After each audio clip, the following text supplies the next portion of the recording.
You're listening to the Iron and Grace podcast, so pick up your sword and join the good fight. Since therefore Christ suffered in the flesh, arm yourself with the same way of thinking, for whoever has suffered in the flesh has ceased from sin, so as to live for the rest of the time in the flesh, no longer for human passions, but for the will of God.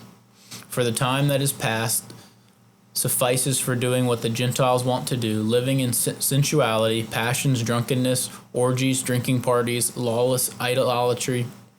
With respect to these, they are suppressed when you do not join them in the same flood of debauchery, and they malign you. But they will give account to him who is ready to judge the living and the dead. For this is why the gospel was preached, even to those who are dead, that though judged in the flesh the way people are, they might live in the spirit the way God does. The end of all things is at hand. Therefore be self-controlled and sober-minded for the sake of your prayers. Above all, keep loving one another earnestly, since love covers a multitude of sins. Show hospitality to one another without grumbling, as each of us have received a gift. Use it to serve one another, as good stewards of God's varied grace. Whoever speaks, as one who speaks oracles of God. Whoever serves, as one who serves by the strength that God supplies, in order that in everything God may be glorified through Jesus Christ. To him belongs glory and domination forever and ever. Amen. 1 Peter 4:1-11. I feel like that one just sums up. I was actually reading through Peter. I feel like that one sums up a lot of like why we're doing this. Amen. You know, I feel like it embodies so much of the purpose behind what we're doing here. Well, what's up, brother? Good. Welcome back. Absolutely. I'm Kyle. I'm Drew. This is Iron and Grace, episode 2. So, I guess Kyle wants to talk about my story. I do. I want to talk about Drew. A little nervous. So, I've caught little snippets of your story over the time that we've been friends. Mm-hmm. And I got an extra snippet today that I hope will be part of this story. So, why don't you tell us who you are and give us your backstory and what has brought Drew to be the Drew that I know and love to beat up. Yeah, he definitely beats me up. Sometimes. Sometimes I get him. Sometimes. More lately than it's before. True. You're getting tough. Yeah. But, yeah, I mean, I'm Drew. Hopefully this doesn't ramble on too bad, but, you know, I wasn't always a Christian. I think we'll start there. I had a pretty normal upbringing. I had pretty solid parents, took care of me, part of sports. I played soccer growing up. As I got into my teenage years, I had an older brother, 5 years older than me. And he was into surfing and skating. As he got older, I, obviously having an older brother, went straight into surfing and skating. I grew up in Hampton Roads, right by the beach, so that was pretty natural. And I think as I got into my older years, the best way to put it is I kind of went astray, I guess would be the best way to put it. I still can't picture you as a surfer. You've told me that so many times. This is what's so strange. It's funny that you say that because at work, people see me as like that Christian guy, and I have that status, not in like a good way. Like, I guess it's a good thing, but, like, not in a good way, because... You appear very straight-laced. Yeah, which is so weird, because, my wife's gonna watch this, and she's gonna be like, because she knew me when I wasn't straight-laced, but, like, it's almost hard for me, it almost, like, agitates me, like, at people at work when they say it, because it's like, they don't know what I came from. And maybe that does a disservice to my story and, kind of like my testimony, but, it almost, like, I'm like, man, they don't really know, which... whatever, but I went astray, I started drinking. I had a group of friends that, I hate to even say it was them. It was just like the culture of high school at that time, It's crazy to think that in high school we drink and do drugs in public school, but like that is rampant in public school. I think it's pretty apparent now. I think I think it's always been like that, I guess, but... What year did you graduate high school? 2012. Okay. Yeah. 5 years behind me. Yeah. Yeah. So, it was rampant in high school, and I fell into it. I fell into kind of like the world's lies, I guess you would say, the cultural, what's we talked about in our first podcast, like what's cool. I fell right into that. I fell into the surf culture, and not the good surf culture, because I feel like, I don't know, with jiu-jitsu, surfing and jiu-jitsu kind of go hand in hand because like the culture is very similar. That kind of like I hate to say laid back, but very genuine laid back environment. Yeah. But you know, in the late '90s, early 2000s, I mean, you skateboarded and rollerbladed, so you know it was kind of a grungy scene, right? I mean, it was for sure. drugs and alcohol and that, and I fell right into that. You know, all I wanted to do going into my senior year was pretty much like surf all the time. You know, that was all I wanted to do. I played high school sports. I kind of fell off of high school sports. I was a huge fisherman. I was going to pursue like a bass fishing career professionally was like what my goal was in high school. I didn't even know that was a thing until recently. It's a thing. Moose, my buddy, my painter here at the shop, he's big into fishing. I had no idea that you could be a professional fisherman. Yeah, you can. Some people make good money doing it. Yeah. Travel all over. You know, that was what I wanted to do. You know, I fished all the time. I surfed all the time. Graduated, went to college for a year. So I went to college that first year. I was going to study marine biology because growing up I was always a beach kid. It was kind of like I was chasing what I wanted to do as a young kid in marine biology and being involved in the beach and, you know, the ocean and everything. And then like this interceded almost in my life. Mm-hmm. And it was like the old me was still there, but yet, you know, I was kind of like fighting this, I mean, really just sin in my life, honestly, was really what it was. And I went to ODU for a little bit and kind of shifted gears and kind of was lost. And of course, once I went to college, drugs and alcohol became more, I would say, you know, like smoked a lot, which is, people are going to be like, I can't even fathom that. Smoked a ton of weed. Yeah. Drank a ton. It's hard for me to hear it, knowing you so well at this point. Like, I can't picture it. But. And that should speak towards Christ. You know, Christ came and changed everything about me. And I think not knowing me then, maybe it's hard to see that. But what was so to back up just a tiny bit, like what was the first thing that started you down that course? Like, was it a guy that you were surfing with that was like, hey man, come try that? That wasn't a world that I was in, so I don't really know. But so I would say it was probably the friend group. I mean, I made my own choices, right?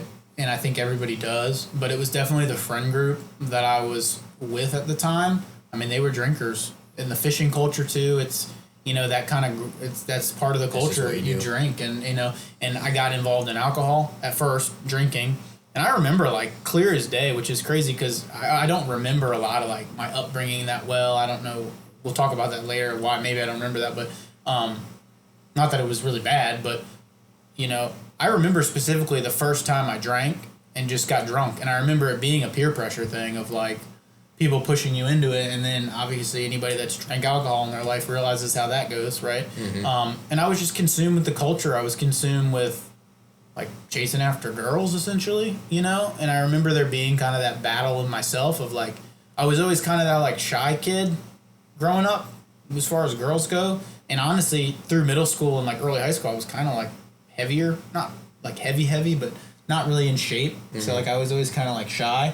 And I just went full bore into like alcohol and smoking weed and chasing girls, essentially. I mean, it wasn't to the point of like total debauchery, but you know what I guess a surfer kid that was 18, 19 would be doing. And I would say the friend group probably didn't help. You know, we were all young, all what I would look back now deceived, right? And I just dove kind of like full bore into it. That year at college, I kind of like did okay, did crappy. You know, it was a cycle of balancing my schoolwork with my partying, really, essentially is what it was. And then that summer, we ended up moving to the beach to work at the beach, guiding kayak tours, and kind of doing surf instruction, more kayak tours than anything else, stand-up paddleboarding for those 3 months. And that was a lot of fun. But that living at the beach, being in that scene wasn't helpful for me not partying. Right. You know, so that partying got, I would say, worse then. And I was also on my own because at home, obviously, I lived at home when I started going to college. And then my senior year, obviously, I was at home with my parents. So there was some type of watchful eye on me that kept me at bay. Did they have any idea what was going on? I don't think they did originally. I think they started to, maybe, you know, and I think there's always that, like, once you go to college, it's kind of expected for kids to kind of, like, be partying, and I don't think they really realized how much of an effect it was having on me and how bad it was, like, behind closed doors. Mm-hmm. I mean, I think that as parents, parents probably know. I mean, you got several children, not to that stage yet, and hopefully they never are there either, but I think maybe parents are more keened in on what their kids are into behind closed doors than the kids realize it. So I don't know. But I lived at the beach. I mean, we surfed all the time, partied all the time, and did kayak tours. I mean, that was what we did. I got in a relationship with a girl when I was down there that ended up wrecking her motorcycle, which I don't know if you know this either. I don't think so. But she ended up wrecking her motorcycle in front of me, and she ended in a ditch. This is like a shortened version of the story. Ended in a ditch. Motorcycle was on top of her, burned her leg really bad, broke her arm. That was towards the end of the summer. So she had like multiple surgeries on her arm and everything. At that time I was 19. So I ended up staying at the beach, long story short. I ended up staying at the beach to help take care of her because she wasn't really able, she had like a big pump on her leg and everything. Dang. But, I would say that was probably one of the things that happened in my life at that time that kind of like started the shift for me of like, okay, maybe what I'm doing, nothing against her at the moment or anything, but like maybe what I'm doing isn't, I need to get my act together here, We ended up breaking up and we went our separate ways, and I came back home and I ended up going back to school because that fall I took some time off. I ended up coming back home with my parents, started back at school, and that was at that same time I started to meet my wife. Well, I met my wife. I knew her in high school, but we reconnected at that point. Was she always the straight-laced one when you knew her in school? Yeah. Did you guys get along when you were in high school? Yeah, I would say so. Okay. But up until like my junior, senior year, I really wasn't in that scene, Okay. So I came back home. I went back to ODU. We met, and she had been involved with a friend of mine previously that really, once we started dating, that was what broke up the friendships that I had with a lot of, I hate to call people bad influences, but the people that I was engaged in all that stuff with. Yeah. So it was almost like I had to make a decision at that point, seeing my now wife, at that point, girlfriend or even prior to girlfriend, and I had to make a decision of like what I'm going to do, because these people are not going to be friends with me anymore if I start dating Deanna. And I had to make that decision at that point. I was young, and it was a hard decision to make. Pretty girl, stoner surfer guys. Yeah, and and I made the right decision. Yeah. Thankfully, I did. Out of how I made that right decision, I don't know. Maybe divinely intervened. Deanna was already a Christian, so I chose the right path, and I really stopped talking to that friend group, and me and Deanna started dating. I was at ODU at the time. She was in college currently, and we started dating and went about living that lifestyle. And at that point, that was kind of when I started to, because prior to that, I was an atheist. I was, I watched like the same amount of stuff that I watch now, as far as like the Christian content that I watched with like atheist content of like why Christianity is wrong, like fervently. Like I was watching it all the time. I was really into sci-fi. I was really into that stuff. So it kind of like was just, not that you can't be into sci-fi and be a Christian, but that whole scene was just aliens and all that. Like I was in it. Oh, you deeply. Were one of those guys? I was one of those guys. Okay. Yeah, ancient alien theory, right? Like that was me. And really, my relationship with Deanna and her family and her pretty much outstanding grandmother that lived an extremely hard life is what led me to Christ. I seen how Deanna lived her life and how steadfast for her faith she was, and how her grandmother's faith was so steadfast. Even knowing, as I learned and we progressed in our relationship, I got to know her grandmother, Marie, even more, who's the grandmother that lives with us. And everything that she went through was just, it's like, I don't even know how she made it through all that. So to see her faith was like, there's probably something here that is more than what I thought it was. Yeah. So that's really what kind of opened my eyes to Christianity as a whole in Christ. And that was what I started seeking Christ. it was like a battle because it was like I'm consuming all this content and like everything in me is like God's not real. Like everything in me was like that. And I remember opening up a lot of content that was more like in between, right? Like the God's dead content or whatever you want to call it. Right. And now I'm kind of like in the middle. And I wasn't like fully like, oh, let me watch like a sermon or watch like an apologetics of like someone debating the guy that says God's not real. It was like a middle ground. And I just gradually went and I opened my eyes, or really, I mean, Christ seeks us. He opened my eyes, thankfully, to the truth. And I found the truth, and it was an ongoing process. And right as that whole process was going, I ended up getting cancer. So that was... Wow. How old were you when you were diagnosed with cancer? 19. How the heck were you not feeling good? What led up to that? Like, something's not right, I'm going to the doctor, oh, by the way, you have cancer? So at that time, when I was at school, I just started dating Deanna. Me and my dad started a real estate business flipping houses. I ended up not going back to ODU after that. I guess it was spring semester that I came back after the motorcycle accident and everything that had happened.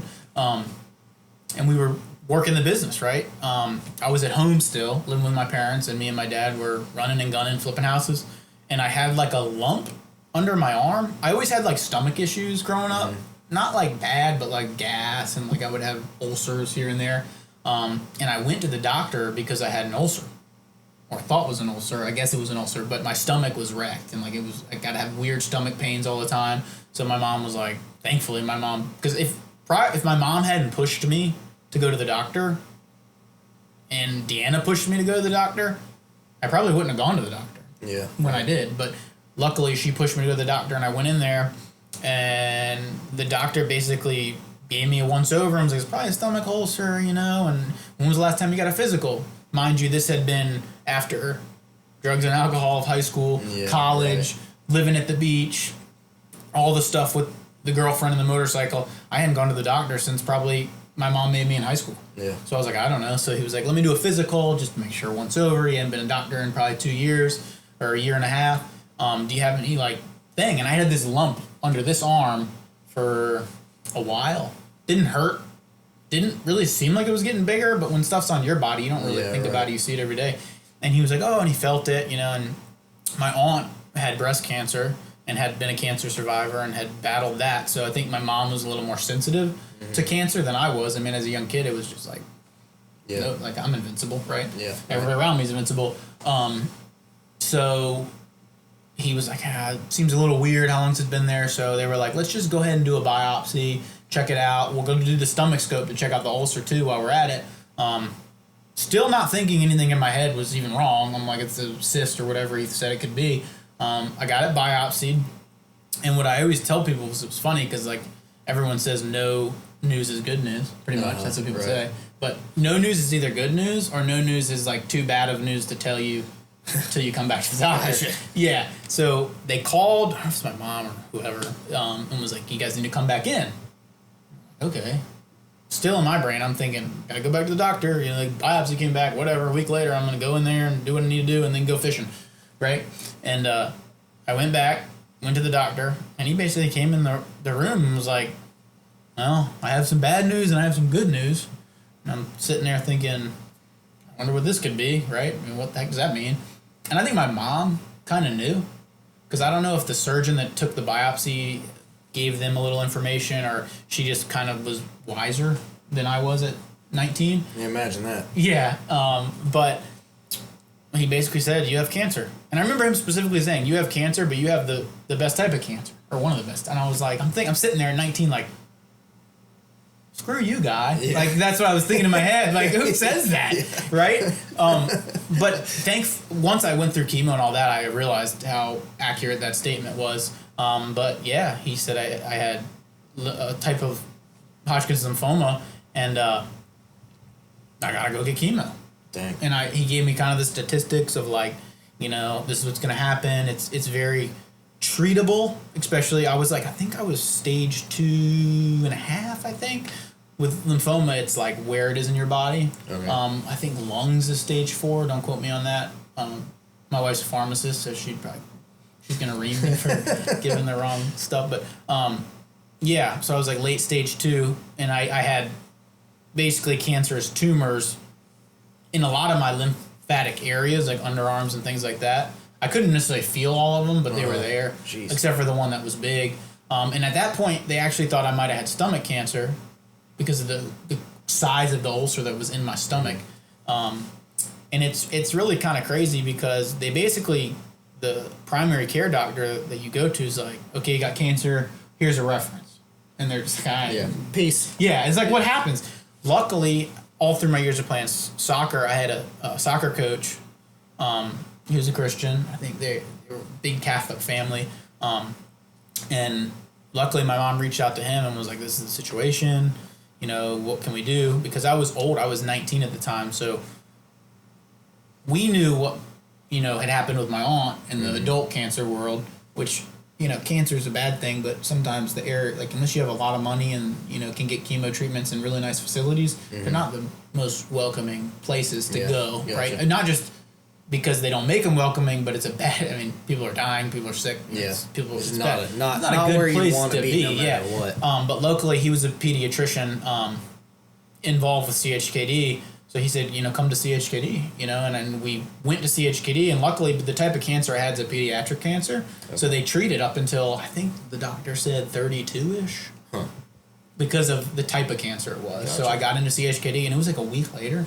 I was in there sitting. They have like a room they bring you in and like give you like, I guess, what the deal is, the lowdown of like the statistics and the different options. My doctor was amazing. He was maybe like 40-year-old guy at that time, specialized in what I had cancer with. They sit you at a table with your parents. I mean, I was older, so it was a little different because I had like a little more like independence to make the decision, obviously. They basically lay it out and like, here's the statistics of what could happen, percentages based on these routes, you know? And they're very strange about not like telling you what to do. So I was sitting there at 19 kind of like, well, what would you do? And he's like, well, here's the options. And it's like, can you just tell me what to do? Right? Because at 19, that's kind of how you live your life at that point. At that point, I had pretty much stopped drinking and doing any I mean, I stopped smoking weed pretty much when I started. The motorcycle accident thing happened. I kind of stopped smoking weed, and I had stopped drinking. And when I started dating Deanna, I stopped doing all of it because she didn't do any of it. So I was in a much different environment, you know? So that was just a blessing in itself, that I had stopped that probably, I don't know how long it had been, maybe 6 months prior to being diagnosed, or a year, probably about a year, I think. But that was gone in my past, you know? So then I started chemo. And I had chemo every Tuesday, I think it was. That sucked a lot. But CHKD was an amazing place. They have this whole floor that's like dedicated to pediatric cancer. It's probably more than that now, I'm sure, but what I remember it being this facility you go in, it's like all decorated. They got water on the floor. There's like these fish things, and there's all these little kids. They have like video game systems and games for the little kids. The chairs are comfortable. It's like a whole thing. But so I started my chemo. Luckily, there was 3 other, not kids but adults in the same age demographic as me, going through it. So we kind of like, we called each other the cancer crew, and they did like a little news article about us. So that was helpful, having other people there going through kind of the same thing. And the doctor scheduled it the same day, so we would be there together. Otherwise, it would be like me and you going to get cancer treatment with like, you know, little toddlers. So it was like, you know, there were kids varying age, but you could relate to people your age, right? Which is funny because after we finished, a girl that I went to high school with ended up getting the same type of cancer, just like maybe 3 months delayed from when I did. Someone I knew really well in high school, so we were able to connect and kind of like as a group help her through that because she was like a little after when we went through. But yeah, so that was an eye-opening experience. You know, at that time, just being saved at that point and kind of like being in God's word and really kind of like getting I don't want to say getting the concepts down, but being a babe in Christ, really, like is the term you hear used. That was hard because it was like, okay, I understand, like, I am sick now, and I understand death now, and through that whole process, I really it humbled me a lot, you know. It humbled me a lot because it was like, in my brain, I felt like I kind of got my life together, you know, at that point. So it was like, okay, my life's together. Okay, wow, I've come to terms with the fact that Christ's real. Yeah. I've put my faith in Christ. I understand I'm a sinner. I looked at my terrible things I did. I need Christ for salvation. And I put my trust in him, right? And I'm trying to walk with Christ now. And then shortly after that, this happened. So yeah. I don't want to say it tested not tested, yes, but at no point did I really like question. I wonder if, you look at God's timing, in hindsight, it's always like, oh yeah, okay. It makes sense. He knows what he's doing. Mm-hmm. But if you hadn't met Deanna mm-hmm. and you hadn't come to Christ before that, or you've been diagnosed with cancer, 6 months before you mm-hmm. came to faith, how different would that experience have been? I think you're spot on. Two things that I think about when I think about that. I think if I hadn't come home when I did and meet Deanna and gone a different direction, living that lifestyle, I don't even think I would have ever gone to the doctor. Mm-hmm. So God knows how far my cancer would have progressed if I hadn't done that. And the second thing is, it would have been a much different experience. Because even though I was sick and death was now real to me, physical death was now real to me, I did have a sense of joy. And I had other Christians around me that could speak truth into me. They could speak, instead of just being like, there's a lot of motivation in the, being sick world, right? My wife's battled chronic illness pretty much her whole life. So that was really helpful with asthma and her autoimmune issues and a lot of her severe allergies. So that was helpful because it was kind of like I've seen what she goes through, mm-hmm. which was pretty bad at the time. So it kind of helped motivate me. Okay, we can get through this together. And it was kind of weird at the time too, because she was kind of like the sick one, I guess, so to speak. Right? And now all of a sudden I'm the sick one, mm-hmm. But I don't think I would have had the joy and peace that I had. Well, I know I wouldn't have. I don't know what I would have been. It would have been a completely different experience, that to say the least. I think what it did do in that time period, like looking in hindsight, was early in my Christian walk, and they probably knew this. They were just like, oh, he's a babe in Christ. That's one thing her grandma always said. I was an entrepreneur at that time because we were flipping houses, so I was kind of like wrapped into the I wouldn't say prosperity gospel, but kind of the prosperity gospel. Mm-hmm. And I think this experience grounded my faith. Hey, no, that's not how this works. That's not how this works. And I'm really thankful for that. And I'm really thankful. I mean, I seen little kids that died. They were there. I remember there was one kid specifically, and his family, they were very poor, and he didn't make it. He was there 1 week, and then he wasn't there the next week because he was dead. And that, looking at that as a 19-year-old and being like, whoa, or I guess I was 20 at that point, was like, it's like, what's his name, right? And then you're like, oh, he's not here. And then it's like, well, where is he? And then he passed away, right? So that was a very humbling experience for me. And I think God pulled me in that time period, which I'm very thankful for, because I think sometimes people push God away in times like that, and I'm thankful. And that's one of the areas that definitely strengthened my faith and trust in God, was the peace that I had in those tough times of those, I think it was 13 weeks I had chemo, lost all my hair. I got really skinny. I was already kind of skinny at that point. And once I finished on my chemo, I didn't have to do radiation, luckily. I was cancer-free.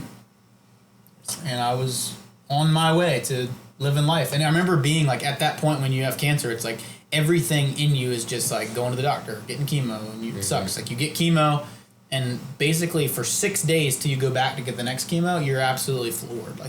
You have all side effects, nausea. Super sick. It progresses, and then day 5, you start to feel better. Day 6, you're like, oh, I'm normal. And then you have the chemo again, and it's this is terrible. But, a lot of people are like, oh, you're so strong and all that, but it didn't feel that way. It's it's just this or nothing. You have to do. Yeah, and I thank God, literally, I had Christ to lean on at that point, and I'm still growing in my faith and, sanctification at this point. I'm on that walk at the same time. And I think this trial sped it up, I think, for for me than it would have if I hadn't.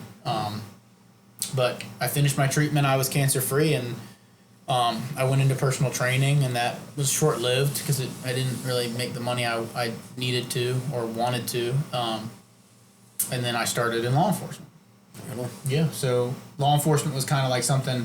I originally wanted to be a conservation officer because I loved outdoors, and then that would have made me move and all that. So I ended up just joining the sheriff's office and working in the jail to start with, and now I'm basically a court bailiff, and I'm on the CERT team at the sheriff's office, and we do stuff in the jail, mostly in the jail. But yeah, that's been for going on 7 years, and that's been cancer was an eye-opening experience, but working in corrections was a super eye-opening experience. Yeah. You missed something in your story. Did I? About. Yeah. There's a lot there. I want to hear about the bodybuilding competitions. Okay, yeah. So the sword, we just talked about that because Kyle seen the swords. When I got into personal training, I had an awesome fitness mentor, Vinny, that I worked for him, but he's retired military. He had gone through cancer. He's missing his quadricep. It was crazy. Dang. I mean, he's physically missing his quadricep. You can see there's nothing there. Wow. And he would still do squats and leg press it was nothing. And when I started training, when I finished my cancer treatment, I was $138. Wow. Which I've just lost weight, but my biggest I've ever been was 215, which was not that long ago. Yeah. I mean, you remember when I was I'm down 190, 185, but I put on he helped me put on 50 pounds probably. And in that world of fitness, that almost sucked me into a worse, as far as my faith goes, because it's a lot of ego and pride. Not that you can't be in the fitness world and be a Christian, but it's intertwined. I think it's hard.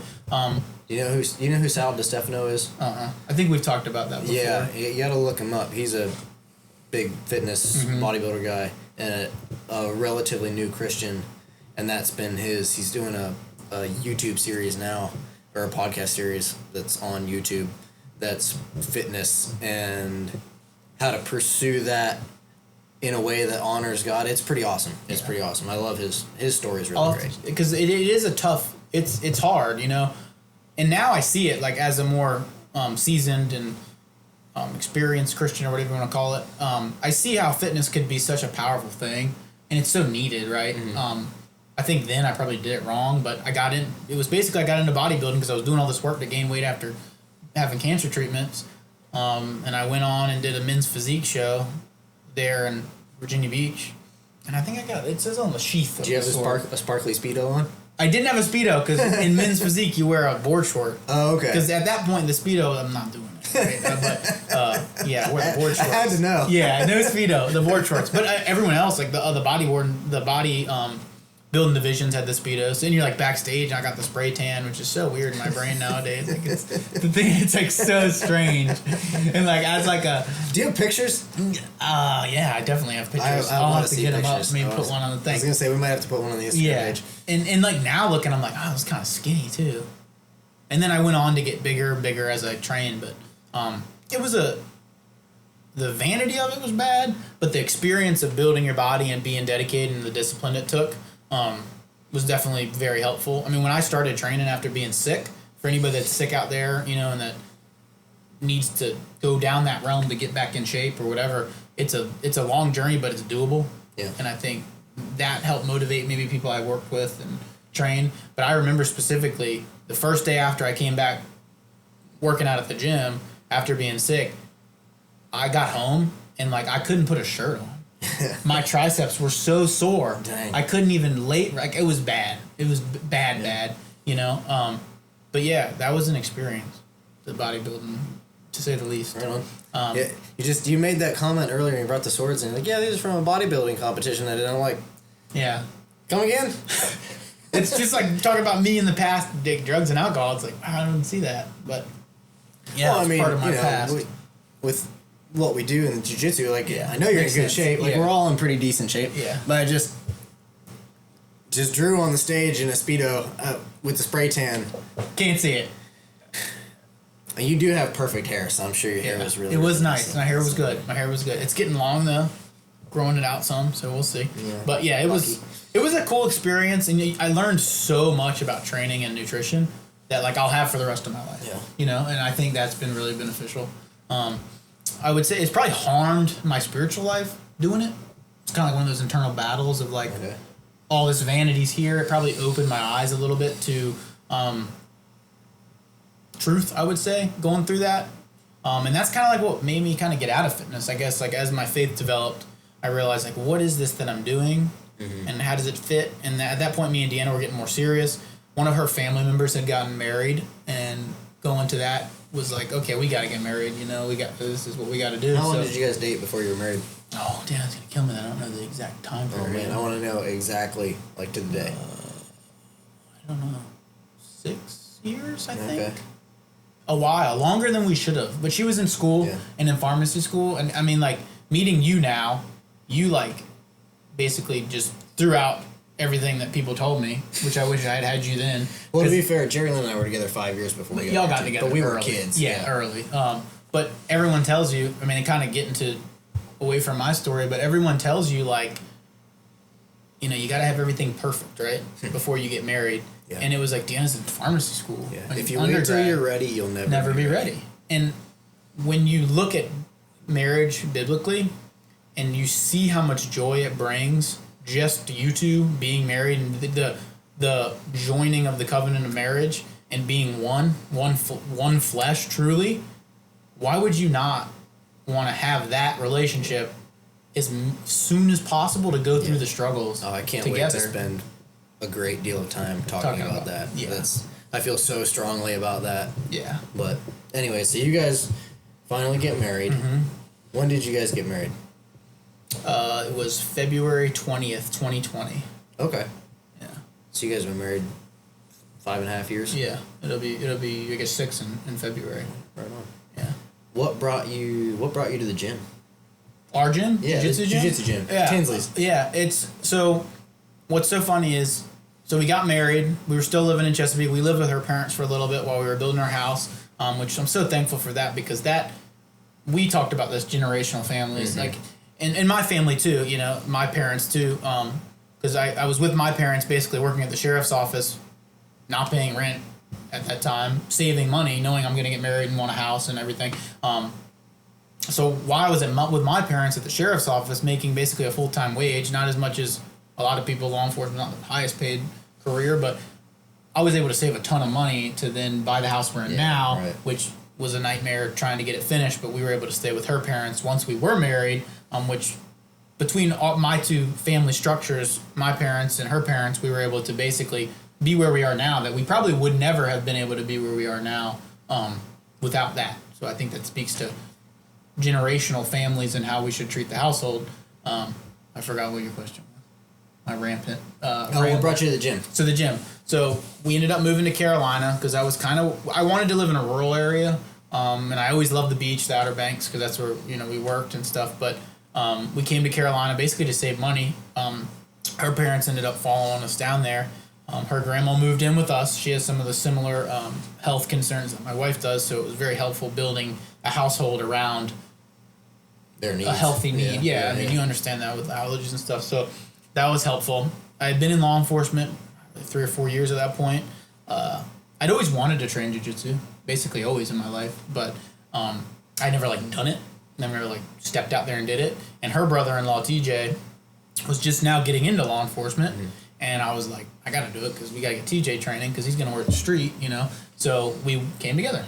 And like we talked about in a previous podcast, I'm so thankful that Donnie's gym was the only gym. Yeah. Because if not, I might have ended up at a different gym. And when I came into Donnie's gym, I mean, Donnie does such an excellent job having genuine relationships and building a community of fellowship there. Not everybody's a Christian, but it was known and it was talked about. And there was opportunity for us to come alongside each other as brothers and share our faith. And he gave us an opportunity to do Bible study there. But it was just by God's grace that he was the only option, locally, being in more of a rural area. Best in town, for sure. Yeah, best in town. But it is the best in town. If there was another one. Yeah, and conveniently, he produces legit good jiu-jitsu. Good jiu-jitsu. Yeah, that's awesome. Yeah, so that's kind of where we're at now. So it's been an experience, to say the least. I think I definitely firsthand know how struggles helps build your faith. I think it's important from my story and what God has done for me to lean into your faith and don't pull away from it. Because there were times when I was sick that not being as seasoned and not being as, being new in the faith, essentially, there were times where I wanted to pull away from it, and like lies of my past kind of came back into my thought process and mindset. But it's so important to lean into it. Same thing with marriage too. Like a biblical marriage, you lean in. Yeah. And that's something that Yeah. is so important is leaning into Scripture and leaning into those other Christians. And now with the gym, and we've had other people at the gym that have gone through cancer and things like that, and I know for a fact that if I had to go through something like that again, which feasibly is not super likely but possible given my history, I know I would have brothers to stand with, Yeah. So, yeah, that's like my story in a nutshell, I guess. Right on, man. So kind of a long one. No, not really. I mean, I think that was pretty good.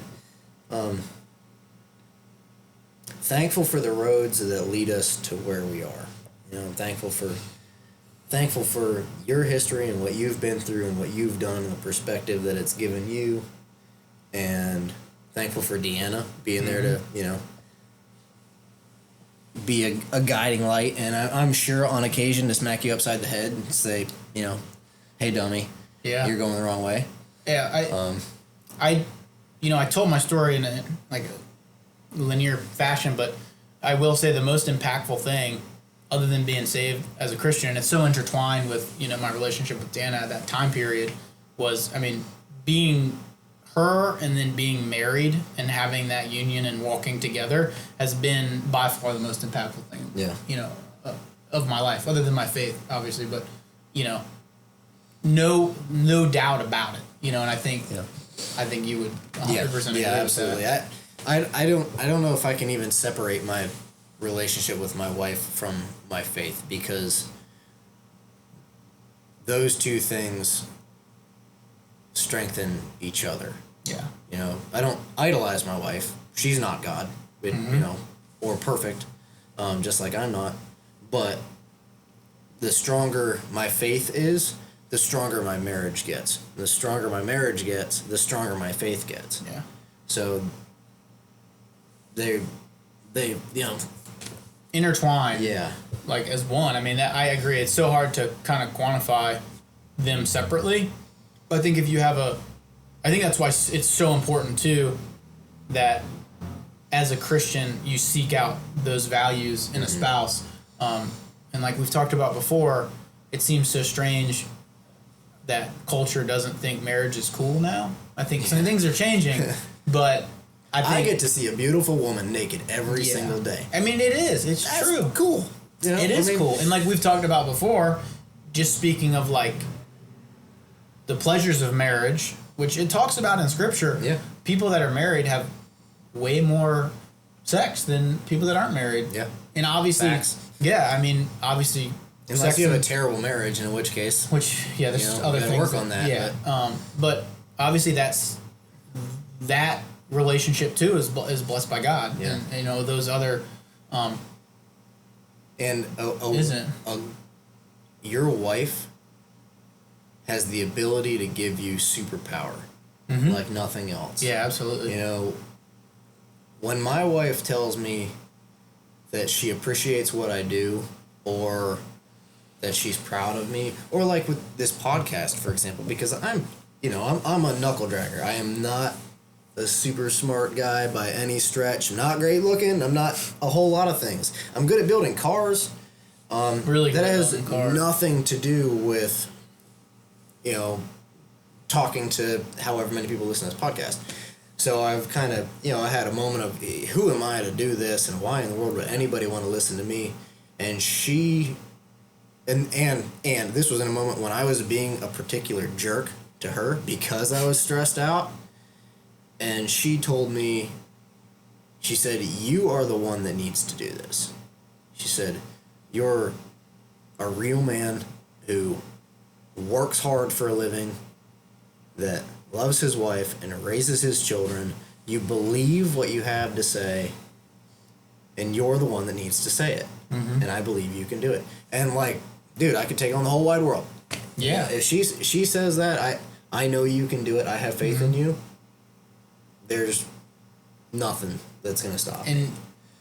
when you have a biblical marriage, you know that person's there for you 100%. Right. You know, and that I want to speak to that a little bit too, because like you said, not only are they supportive, but they hold you accountable. Yeah, too. absolutely. And that's one thing about Deanna and our marriage is she's so steadfast, and I use the word stubborn in not a negative way, but it's easy in relationships to, like, you see something in them that maybe isn't biblical or maybe you don't like, and just to be kind of like, it's not a big deal, you know. Right. But it's so important to be stubborn for truth. Yeah. And if they're not living the way they should, or they're doing something, it's, in this example, it's something you should do, right? And it was your own line. And vice versa, if I had been high on my horse going, I'm the guy for this, I'm the best, she would have been right there to go, babe, you need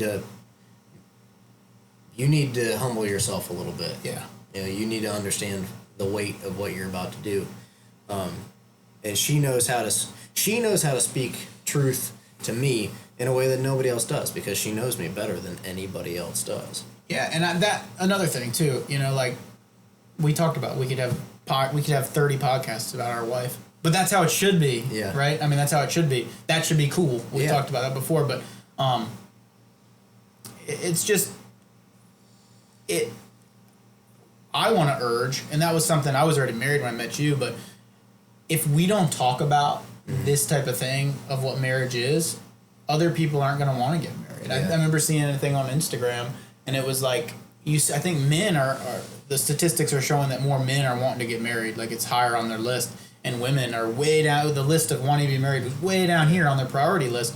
I don't know why that is, whether that's culture, education, that's driving women to not, but it should be the most important thing for both of us. Yeah. Right? And it's such a, not only just rewarding thing in a selfish standpoint for multiple reasons, but such a powerful thing for outside the marriage. Yeah. You know, when you look at a household, like as a whole, and you see two people that are married and Christian, they are like we're called to be the light of the world. We can't, our Christian households are such a light, you know, whether it's hospitality, whether it's our ability to care for other people, you know, as a unit, we offer different things, right? Men, women, obviously offer different things, and we're together in this, and it's such a powerful thing.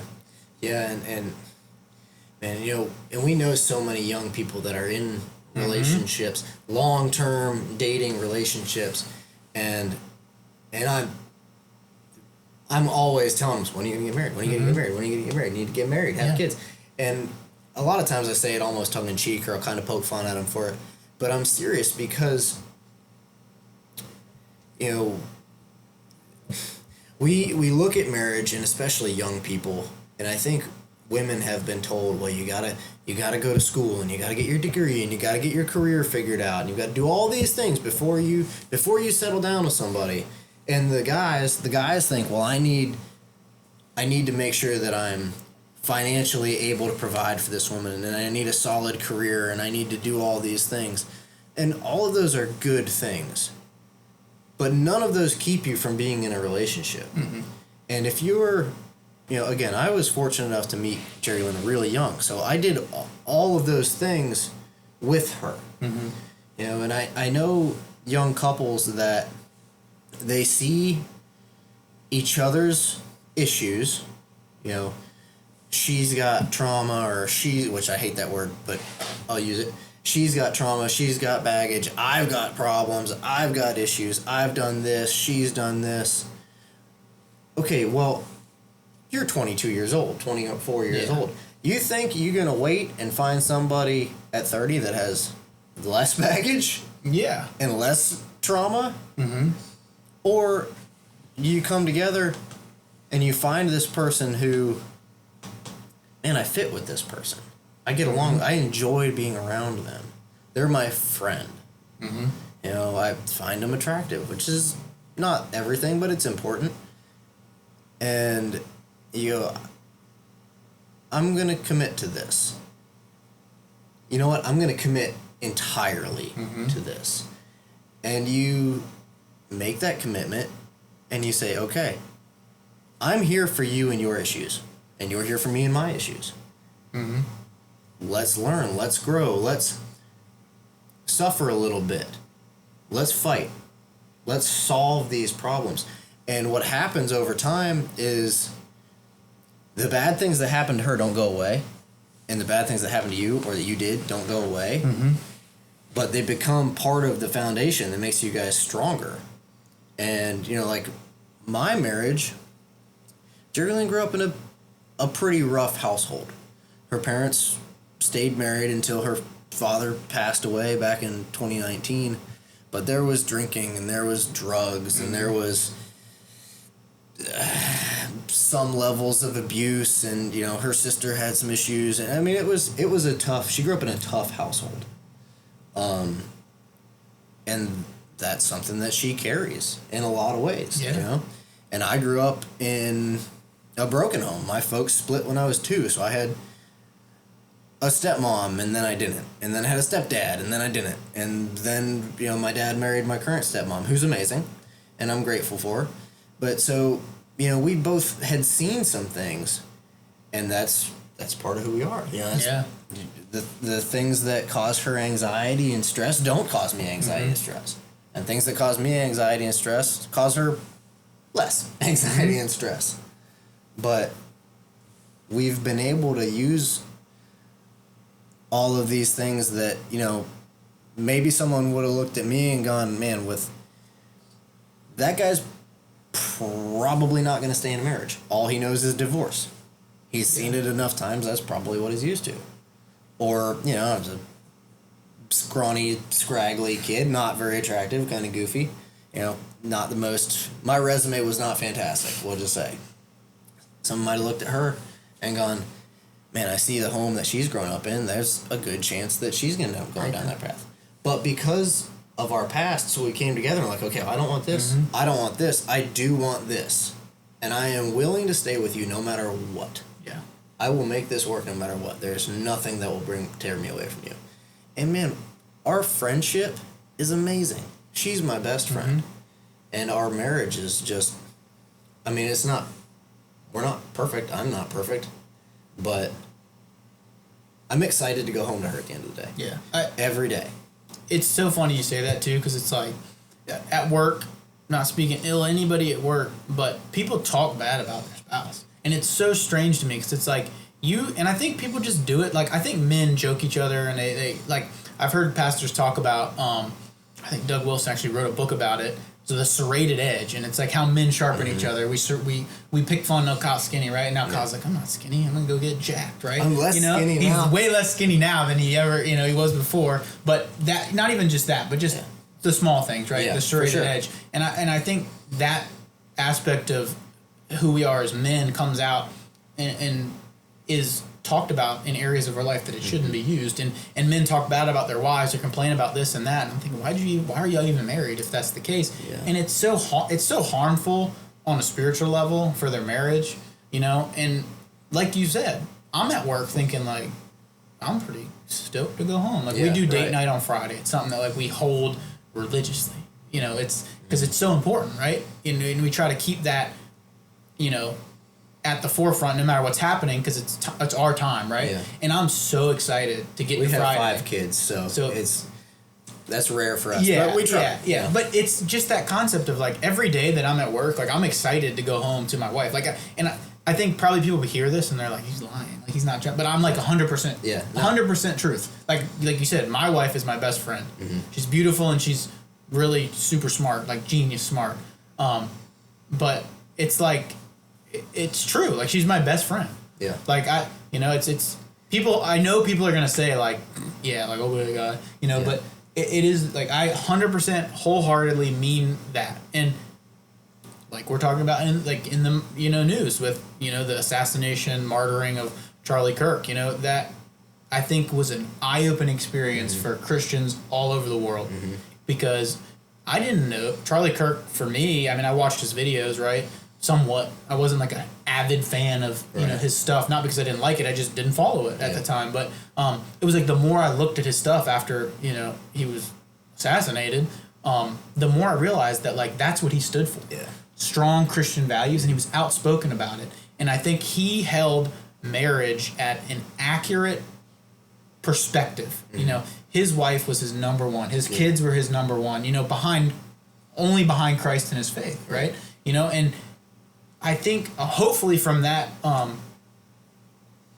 from his death, hopefully other men, you know, stand up and say it. You know, and that's why I want to bring that up, because if we're not saying it, other guys coming up that maybe getting married or maybe are thinking about getting married, or maybe they're like, I'm just going to keep dating people and have fun. If we're not saying it, they're not going to realize that that is the best thing you will ever do in your whole entire life. You know, I was not really ever in the dating world because I met Jerry Lynn at 15 years old. But, you know, I listened to my young friends talk about dating, and even some of my, you know, older friends talk about dating. Like, that sounds terrible. Yeah, the online dating and just some of the experiences and the way it is terrible. Are look at each other as commodities to be used. It's just, man, that's awful. Yeah. Like, and I don't even see where the fun is in it. It baffles me. I think it's the culture has lied to people. One thing that I want to say is, like, I can't tell you how many times I've heard it at work. There's a lot of people in law enforcement that are divorced. You know, and it doesn't work out for many reasons. I think law enforcement in the military is taxing. I know I have trauma. Sure. I have scars that are there that will always be there from things I've gone through and experienced in law enforcement that I get through because Christ gets me through them. But they're there. Just like if I cut your arm off, your arm's not growing back until you're in heaven, right? But I think what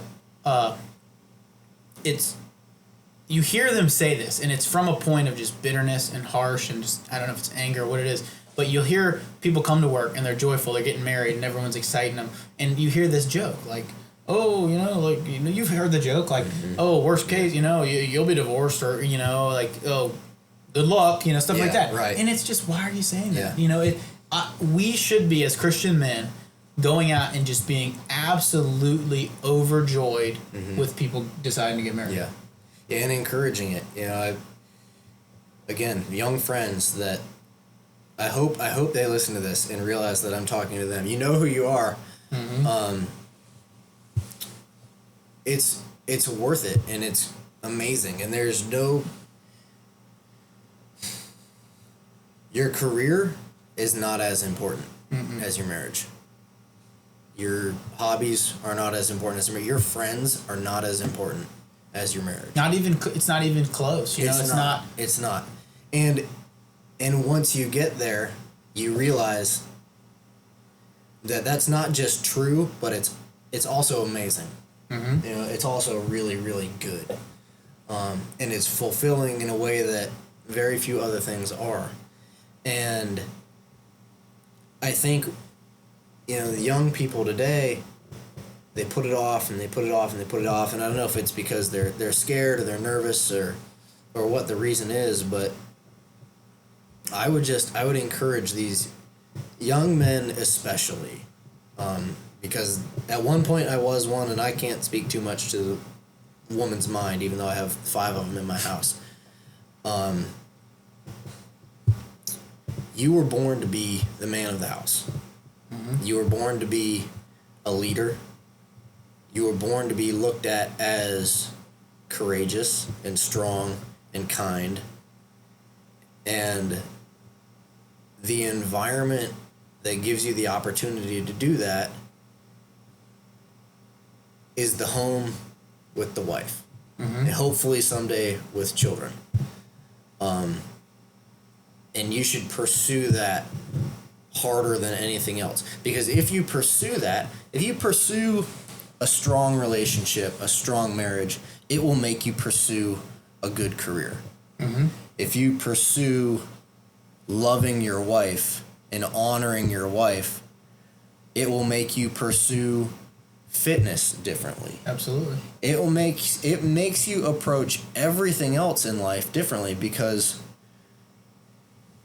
you're called to love that woman the way Christ loved the church and gave himself up for her. So you look at the opportunity to sacrifice in ways for your wife, and not in a negative way, but in a way that gives you a strength and a purpose like nothing else that this world offers. And again, that woman, when you go home and she sees that you're filthy because you worked hard all day and you're tired, and she appreciates that, and even sometimes when she doesn't, when you know that you're working hard for her, it will make you. That's the recipe to turn you into a good man. Yeah, and I think. Yeah, I mean, it's true, and we've lived it. You know, I give a shout-out to Sierra Wiley as a pastor. He wrote a book, Man of the House, and like you just said, Man of the House. Reading that book changed the way I think about marriage. It changed the way I think about my Christian walk and what's important and what's not important. You know, and seeing Kyle a little bit ahead of me, not in marriage, because I was married when I met Kyle, but with kids and living out a little bit older than me, seeing him walk that walk. We've talked about this before, was like, I had the concept, right? And then I had kind of the proof of concept now, seeing your life and seeing your kids and the joy that your kids are to you and everybody around you. Like, we see children, too, is another lie that I feel like the world's kind of skewed. They're a joy, and they should be viewed that way. They're a pain sometimes. Like, so don't take this too hard in the other direction. Being married and having kids and all these things, it's not easy. It's an adventure. It's exactly. Yeah. Yes, that's the perfect word. It is. It's an adventure, but it's a righteous adventure. Oh, absolutely. And having kids is awesome. I mean, I have 5 children, ranging from my youngest one's about to be 3, my oldest one is 14. And yeah, adventure is. It's always an adventure, and it's not always easy, and I'm not perfect at it. You know. Understand that, you know, this is a journey, like the sanctification process of becoming like Christ.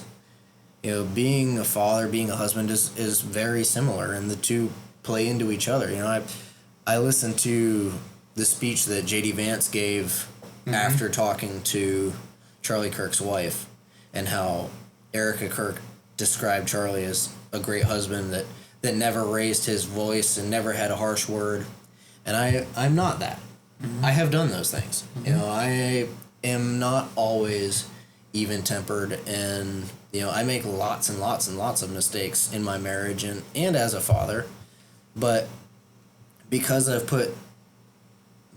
my wife and because Jerry Lynn and I have both put work into our marriage, she meets me with grace. When I'm a total ass, because there's no other word for it, when I'm a total ass, she can meet me with grace. You know, when I am harder on the kids than I should be, she can meet me with grace, and she knows how to reset me in a way that nobody else does. And because we're a team, she's able to diffuse things and provide backup when necessary. Hey, this is what's actually going on. He had a long day. He's upset. She has the ability to make my relationship with my kids stronger. Whereas, you know, in a divorced house, dad is still dad, and dad is still going to make mistakes. So when dad makes the mistake and that kid goes to mom's house, now it's not, look, you know, your dad didn't mean to get upset or whatever. It's, I can't believe he treated you like that. That's so terrible. It's fuel for the fire. And there's that's a big deal. I think rant there. No, that's what we love. But we'll wrap this up. But I want to say this before we wrap it up: is one thing, grace. You know, we named our podcast "Iron and Grace" because there's strength in our faith and in truth, right? In Scripture and our truth. God gave us that, and we should utilize it for the sword and spear that it is, right? Indeed. But there's grace in how we move forward with that weapon that we have. And like you just described, Jerry Lynn, you know, she understands as a Christian the grace that God gave her as a human being and in the sin that she was in, and that's how we should walk forward and how we treat each other. We wield, you know, our Bibles as the truth and weapon that it is to combat evil, right? Yeah. And spiritual evil and cultural evil and all the things that we use it for. But we've got to walk, like we've talked about before, humbly and treat it that way when we engage in warfare against, the devil and evil. I mean, that we have to do it graciously, because if we were given the grace that we give others sometimes, we would be... Yeah, we'd be in rough shape. Yeah, but luckily Christ came and God gave us grace that we don't deserve. Yeah. And we're all thankful for that. But yeah, I think we can wrap this one up. All right, We got in some good stuff there. Yeah, I'm glad to get your story. I'm excited. Maybe one of these days we'll do mine. Yeah, we got to do Kyle's next. All right. All right, brother. It's been good. This has been Iron and Grace. Listen again.